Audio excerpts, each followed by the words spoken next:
Welcome back. Now, when you're using Canva for work, you have access to a higher quality of image.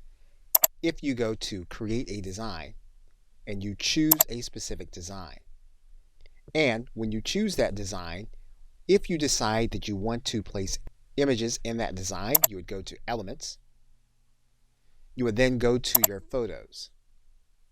And what you would do is you would tick this box that says turn on the free filter.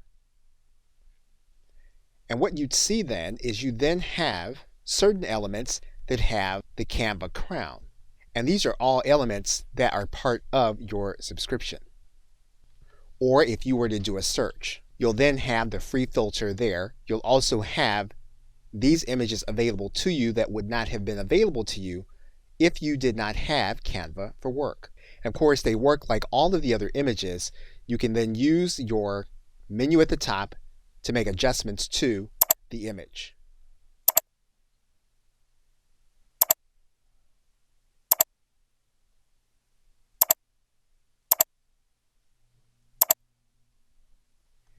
Now, with this element, your entire team would have access to this element as long as they were part of your Canva for Work subscription. Okay, so with that, thanks, and I will see you in another video.